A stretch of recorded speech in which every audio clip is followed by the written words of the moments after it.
Alright, hello and welcome back to Zero Cool Gaming, and today we're going to be doing a review of a video game called Resistance 3. I killed Nathan Hale. I had no choice. He was becoming one of them. He could have stopped me, but I think he wanted to die. At least that's what I keep telling myself.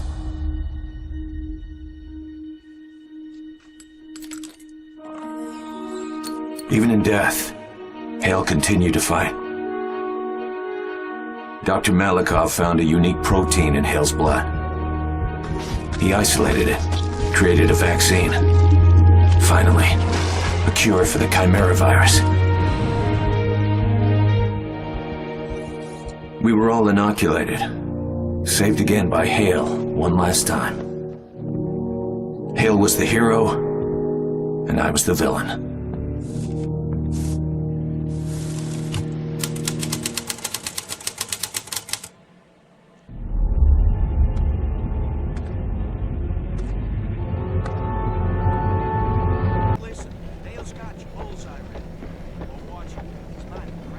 Alright, so what is this game about? Well, much like the other two, this game gets a little more twisted than the previous ones did, and of course that's deliberate because the story has continuously gotten more and more twisted as the series has moved along, and I think that's by design. I think the objective was to try to make a more engaging and compelling story as they went from the first game to the second game to the third game. Did they succeed in doing it? Well, from the first to the second game, absolutely. From the second to the third, it either stayed the same or went down a little bit. It wasn't quite as engaging, but it definitely got more twisted. It just didn't feel like it had the same passion behind it. It didn't feel like it was thought about enough, fully flushed out enough. A lot of it seems to be rushed along, rather than happening in some kind of, I guess you could say, natural capacity. Something that makes sense. Something that, coincides with the lived experience of humans. And because it isn't coherent in that way, it seems to be a lesser artistic creation than even the previous two games. And that's just my opinion.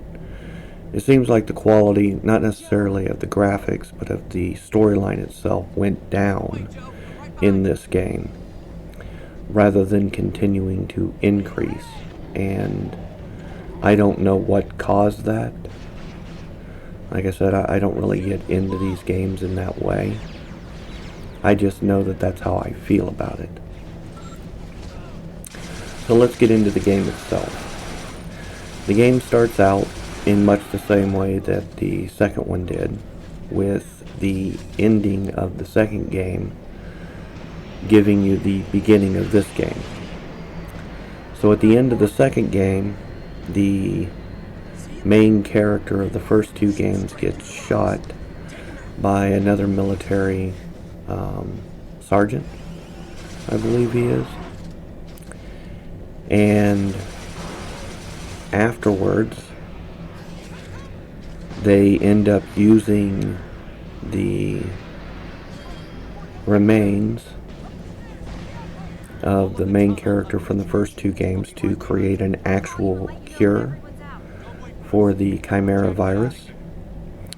And the sergeant who shot him is dishonorably discharged because they don't believe his story that the other man went, completely alien and was being controlled by the Chimera by the time he shot him. It sounds more like politics than reality to me. This is what I mean by the storyline goes downhill. It's just not as well thought out, period. It just isn't. So, he leaves the military, he gets married, he has a kid, he's living in a town somewhere, and while he's living there, his son is getting sicker almost by the day, and there's several reasons for that. And on this particular day,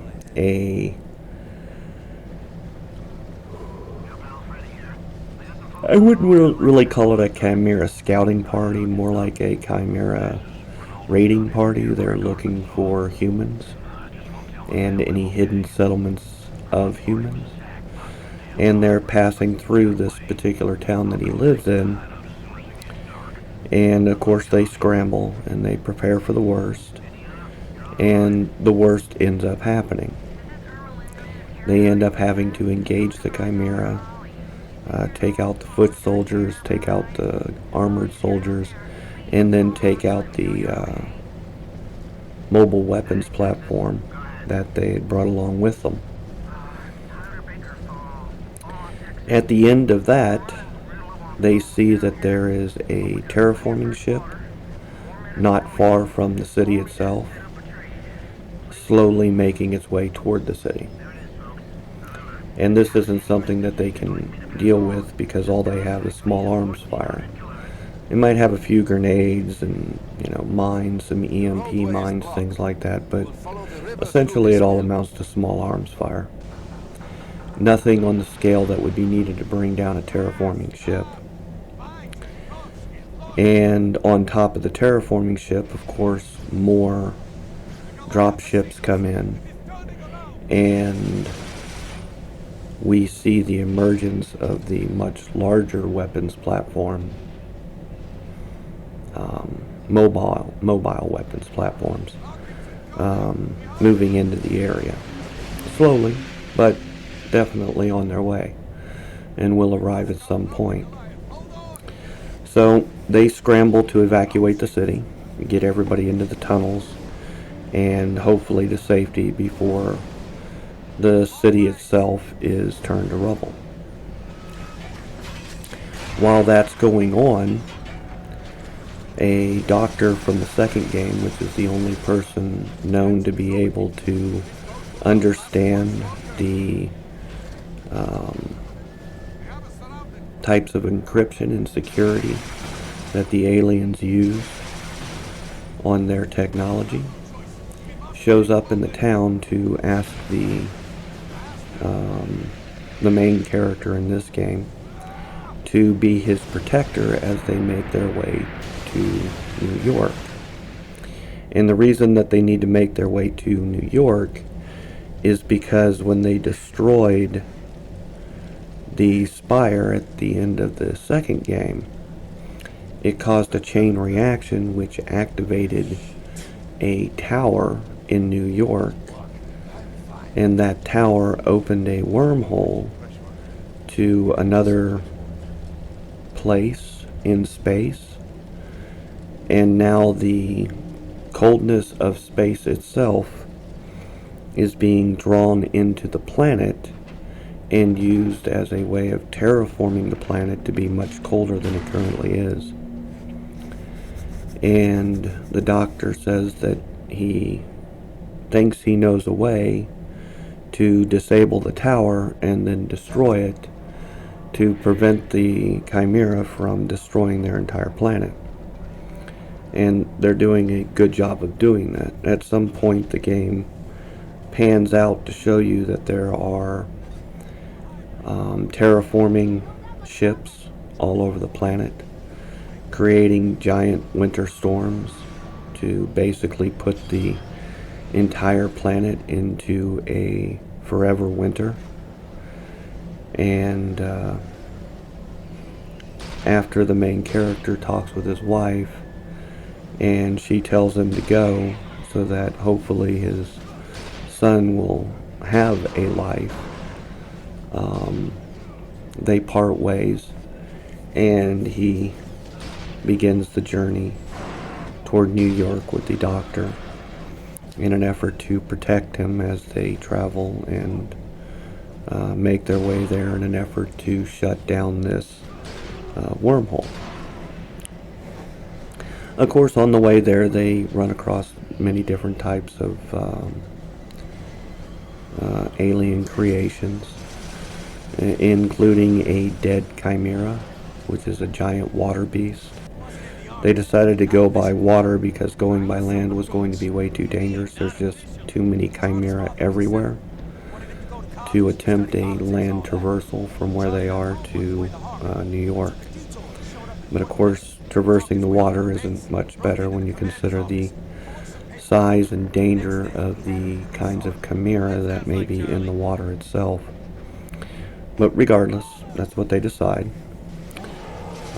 Eventually, they end up getting cornered by one of the gigantic mobile weapons platforms. I believe they call them Titans.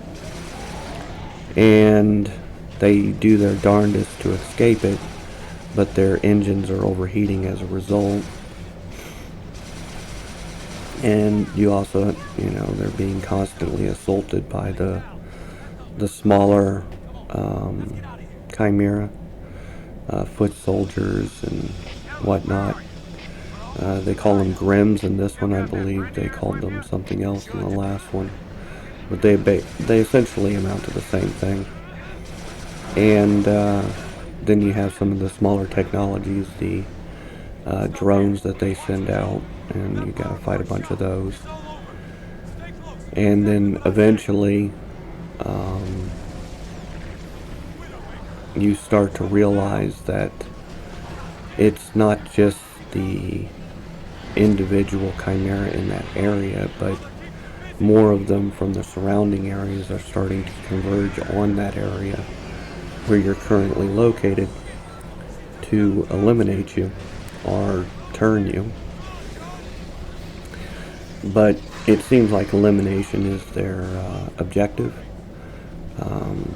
Not that the game says this, but if humans develop a cure for the chimera virus and a way to prevent humans from getting infected by the virus, I would guess that the aliens would figure this out rather quickly and switch their tactics from capture to kill.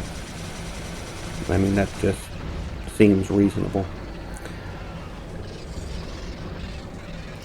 Alright, so your boat ends up getting destroyed, and the doctor that's with you gets injured. So you try to make your way to a safe house where he can relax and hopefully recover. While you're on the way to do that, you see a human vessel or human plane get knocked out of the sky and crash land not too far from your position. But you make your way to the safe house first. On your way to the safe house, you see a giant spider-like creature, and he tells you that it is no longer under the control of the chimera. It's gone feral. And you continue to make your way to the safe house, and he tells you that he's going to take a rest while you make your way to the down plane in an effort to see if it's salvageable and if you can use it to get to New York. On your way there, of course, you got to fight your way through a bunch of waves of different enemies. And then even once you get down to the plane itself and introduce yourself to the surviving crew, you have to fight your way through many more waves of enemies. Eventually they tell you that they're going to take you back to their hideout and you can meet their leader. Essentially because of all the great things that you've done up to that point to help them. And then you start making your way to their hideout. And of course you got to fight your way through more waves of enemies in the tunnels beneath the city.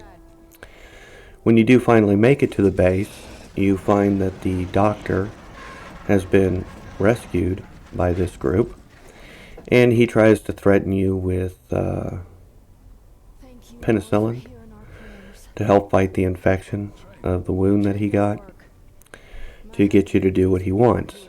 Of course, you refuse that, and you tell him that if he gives the old man, the doctor, the medicine, that you'll help him get a power supply for their plane, but then they have to take you guys to New York. Eventually he agrees to do that, and eventually the old man does get better. And then you guys start making your way to a rally point where you plan to bring down a personnel carrier, a dropship of the aliens, to steal their power core so that you can get the human plane back up and functional. It's obviously been augmented to run off of alien power cores. So you help them do that. You bring down one, and then you end up having to bring down a second one. Then you end up retrieving the power core, but on the way to the plane with that power core, that giant spider creature attacks, and you have to take it out. After taking it out, he congratulates you and thanks you for, being able to do such a thing, and decides that maybe it's not such a bad idea to go ahead and take you guys to New York.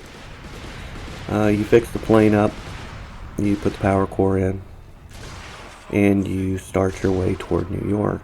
While that's happening, you fall asleep and have a nightmare, and when you wake up, for whatever reason, you're convinced that your family's lives are in danger.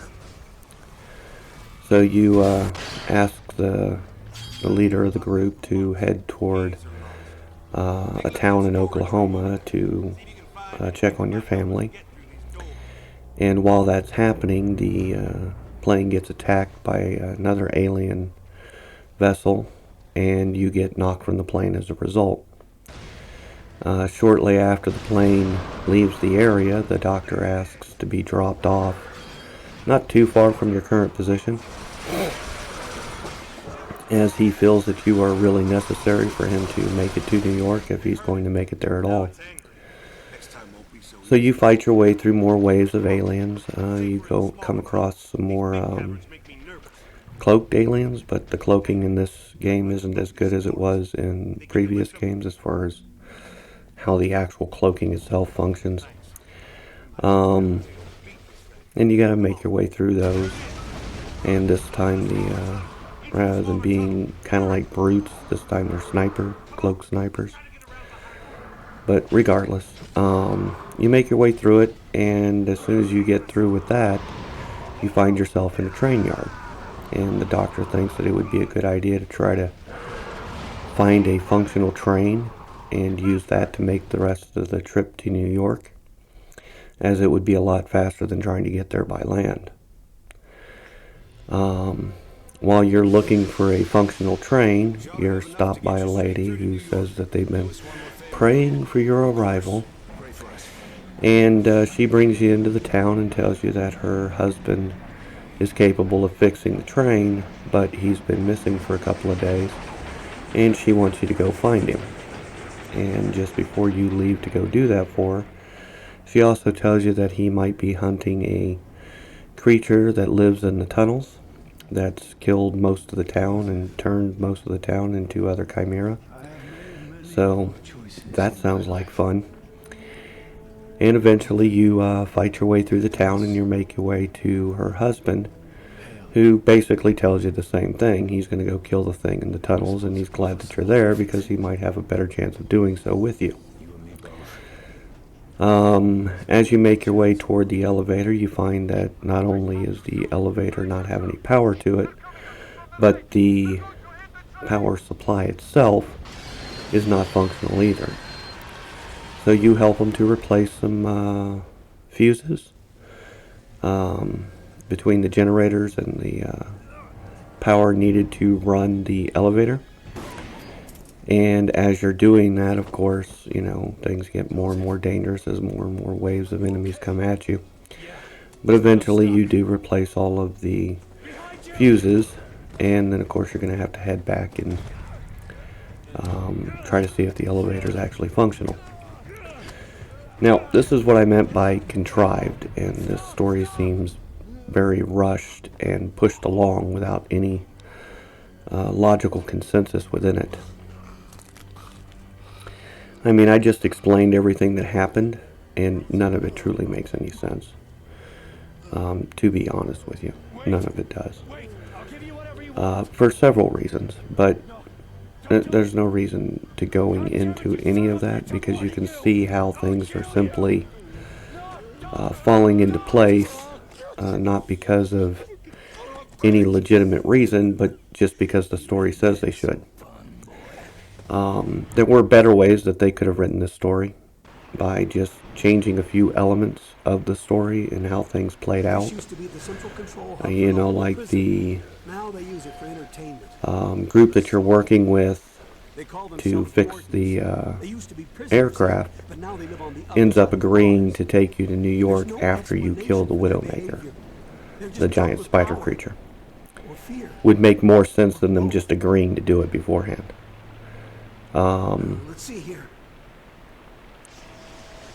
There should have been, I guess what I'm trying to say is that there's better ways that they could have done it.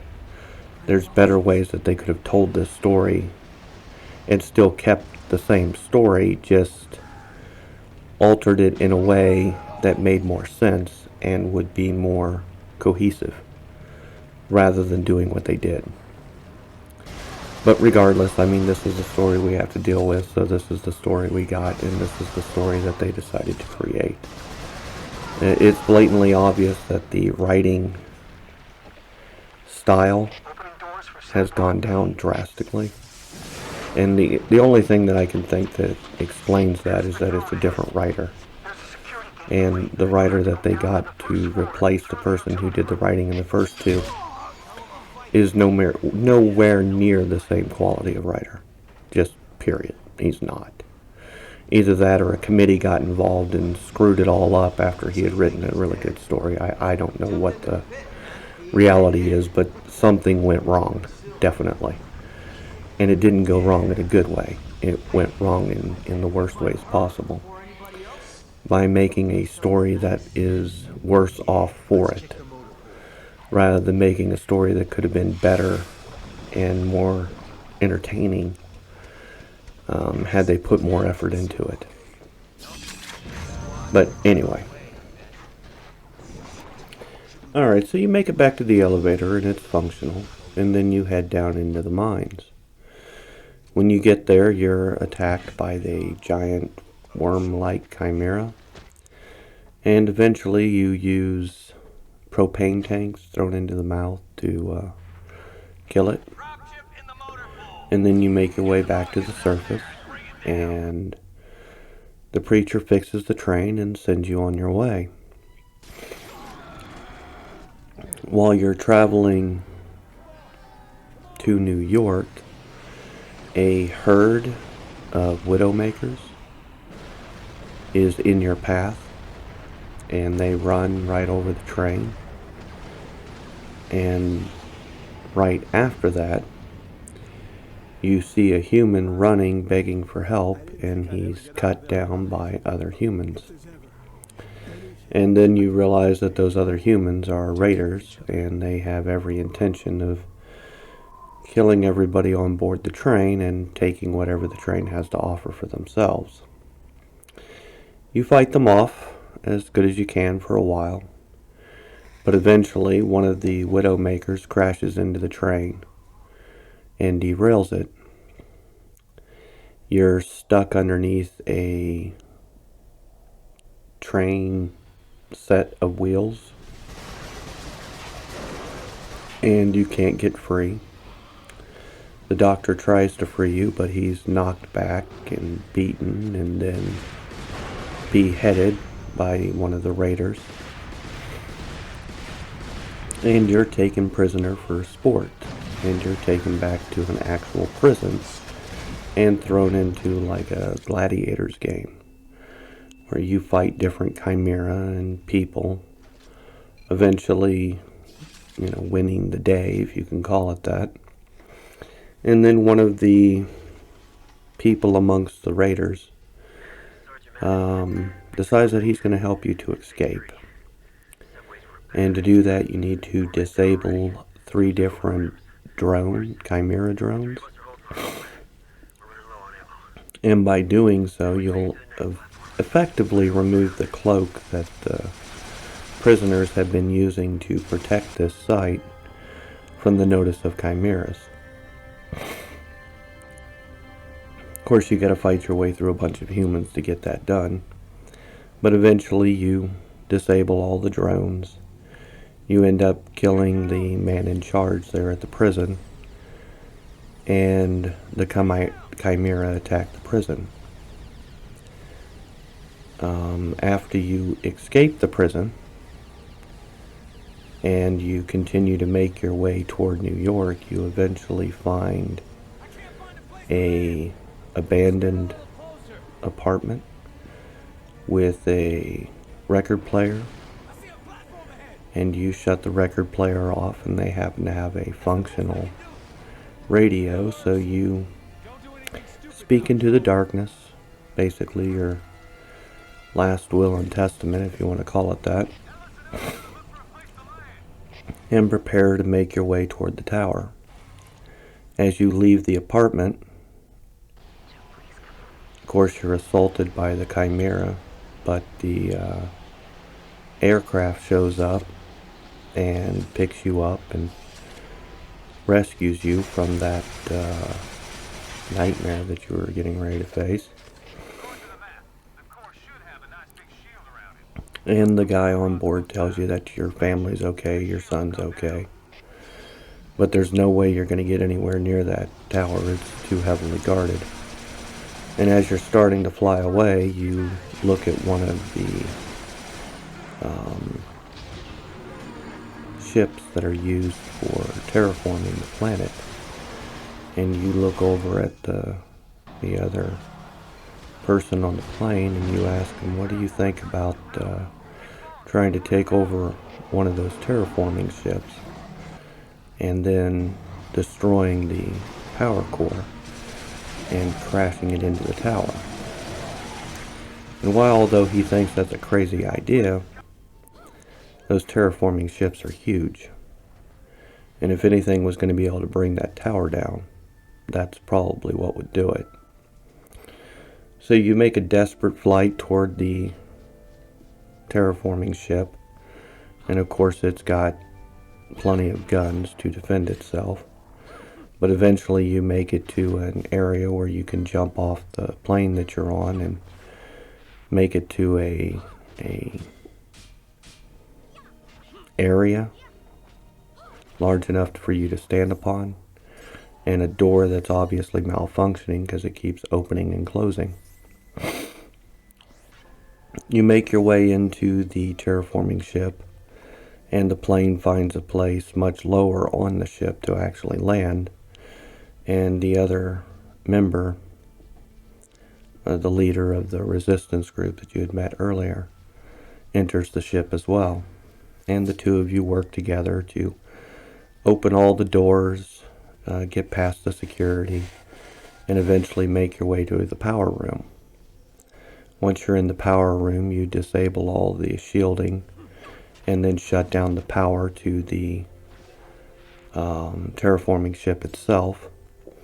And by the time you've done that, because of what the leader of the resistance group has done, he had positioned the terraforming ship right next to the tower that you wanted to bring down.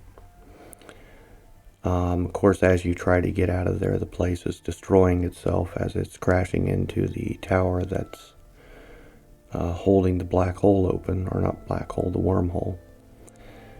And the two of you, or I should say just you, continue to fight Chimera as they present themselves in front of you and try to kill you, even though they themselves know that they're probably going to die here pretty soon, but they're controlled by a hive mind, so fear isn't something they worry about.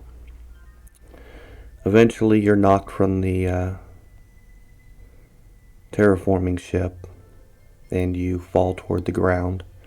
And as you fall, the aircraft flies in front of you, giving you the opportunity to fall toward it, and the leader of the resistant group catches you as you do so, and then the aircraft flies out of the way before the explosion occurs, destroying both the terraforming ship and the tower that was creating the wormhole.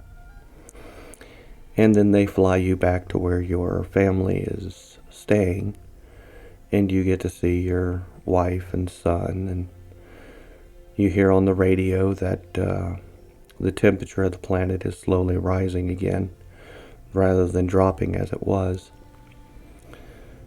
So, that's the end of the story. Or that's how, Resistance 3 ends. You haven't won the war yet still, but at least the world wasn't terraformed quite yet into a freezing nightmare for humanity. As far as I could tell, that's the only 3 games they made. I don't think they made a 4th game where you finish the war, but it is what it is. Not a bad story. I mean, of the 3, this is definitely the weakest of the 3. But, it is what it is. Still pretty twisted story nonetheless. They added a couple new creatures in this one, which was nice. And then, of course, you have the whole, trying to save the human race thing, which has been pretty consistent among the 3 games from the beginning to this point. So, yeah, I think it's alright. It's pretty good. You do get some new weapons in this game as well. Not a whole lot new. Realistically, I can only think of one that's really new, and other ones are just augmented forms of weapons that you've gotten in previous games. But still, it adds a new level to it. Of course, this time you've got a new health bar, and you're back to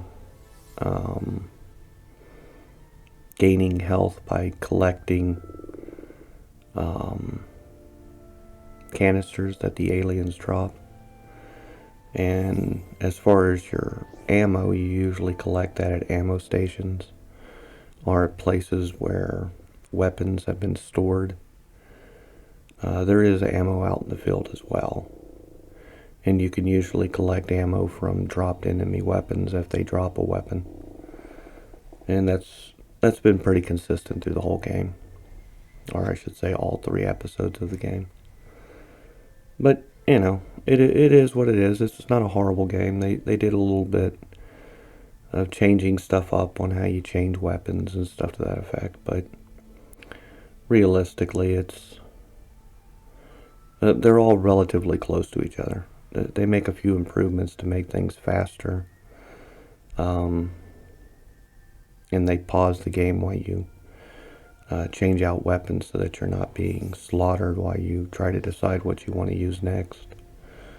So, it's good game design at the very least.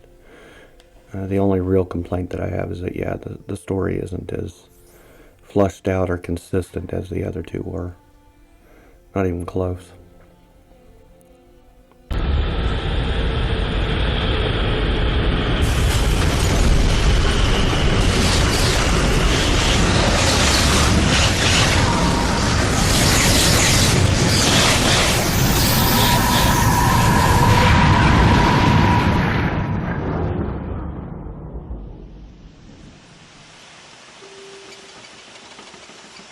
Attention residents of Baxter Springs. We're getting reports from all over the East Coast. Something happened in New York City. Some kind of bright flash in the sky. Maybe an explosion. Some folks are saying the whole city is gone. Let's hope that's not true. But get this. They say the sun is now shining and temperatures are rising. It's already 62 in Philadelphia, 63 in Rochester.